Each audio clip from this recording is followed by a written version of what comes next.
pasangan nomor urut 4. Kesempatan ini saya mendampingi klien saya membuat laporan yang kemarin sudah dimasukkan, bahkan sudah ditandatangan oleh Pak Ketua.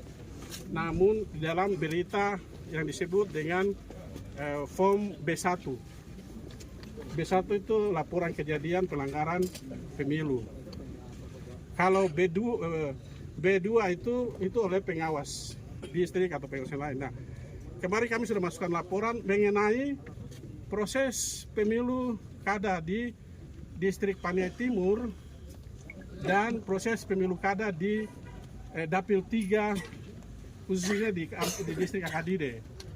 Pertanyaan kami, kenapa KPU membedakan proses pemilu yang terjadi di Paniai Timur dengan proses yang terjadi di Dapil 3 8 distrik.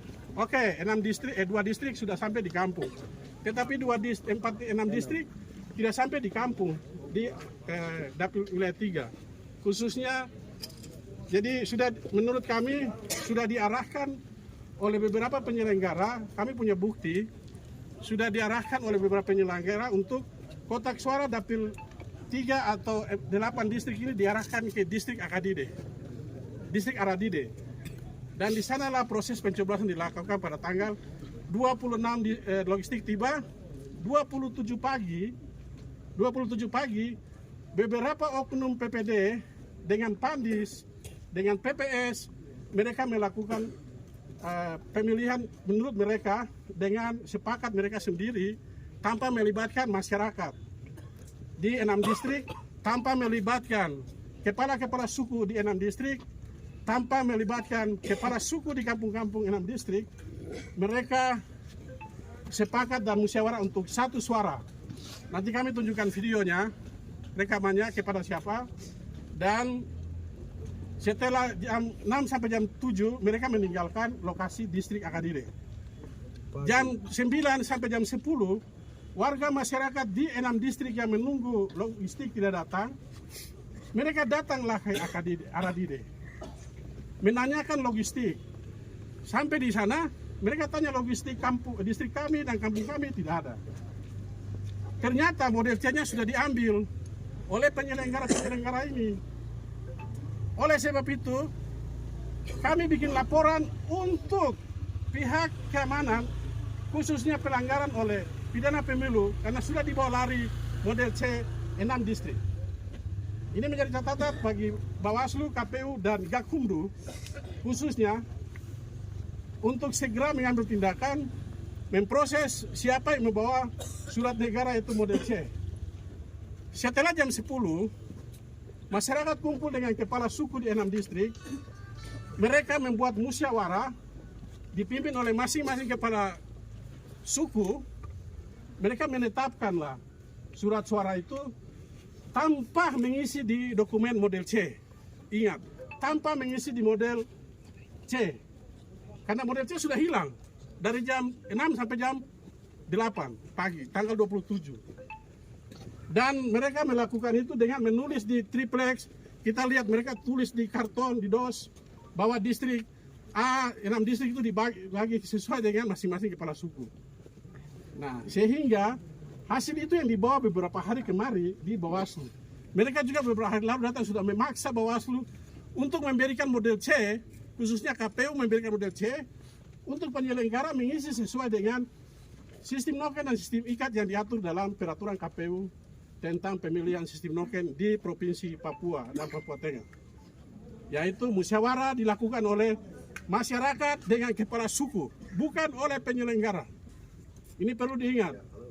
Oleh sebab itu, kami sudah buat laporan, tetapi kemarin kami buat laporan, hari ini kami datang untuk meminta tanda bukti laporan, namun tidak dilayani. Ketua KPU, Ketua Bawaslu Kabupaten Paniai sudah mengeluarkan surat untuk memanggil 2 komisioner Bawaslu untuk menerima setiap aduan dan laporan, dan ini wajib hukumnya mereka menerima aduan dan laporan dari masyarakat. Ternyata aduan kami kemarin sudah kami sampaikan dan diterima oleh Ketua Bawaslu Kabupaten Paniai sendiri, namun beliau tidak berani mengeluarkan tanda terima karena nanti dengan alasan biarlah divisi yang menangani pelanggaran yang mengeluarkan tanda terima. Sehingga hari ini jam 6 atau jam 18 kami datang mendampingi mereka yang kemarin membuat laporan, dan kami sudah ketemu Ibu Yuli Mince Nawipa sebagai bagian penanganan perkara. Kami sudah diskusi, dia sudah siap untuk membuat mengetik di laptop. Ternyata dia memanggil Pak Ketua untuk datang berdiskusi, tidak ada komunikasi yang baik. Ibu Yulince keluarlah meninggalkan kami dengan meloncati meja yang ada di depan kantor Bawaslu. Jadi demikian sampai hari ini untuk penyelenggara di tingkat provinsi dan pusat kami belum mendapat tanda terima. Sampai hari ini kami belum mendapat tanda terima atas laporan kami, sehingga kami mohon dengan kejadian ini segera Bawaslu provinsi dan dilakukan supervisi dari Bawaslu RI, melakukan supervisi dari Bawaslu Kabupaten Paniai untuk mengambil alih proses dan tahapan di Kabupaten Paniai. Bahkan KPU Kabupaten pun demikian, kami mohon KPU Provinsi di dalam supervisi KPU RI untuk mengambil alih proses kelanjutan perhitungan perekapan di Kabupaten Paniai. Saya khawatir besok kalau hasil yang rakyat berikan ini terjadi, sesuatu pasti akan terjadi keributan. Kita sama-sama ada di Paniai 1 minggu ini, melihat situasi yang ada demo, ada pemalangan, itu terjadi karena proses pilkada ini tidak adil oleh para penyelenggara. Saya pikir demikian, mungkin dari terlapor ada yang mau sampaikan, cukup ya. Oke, terima kasih. Selamat malam.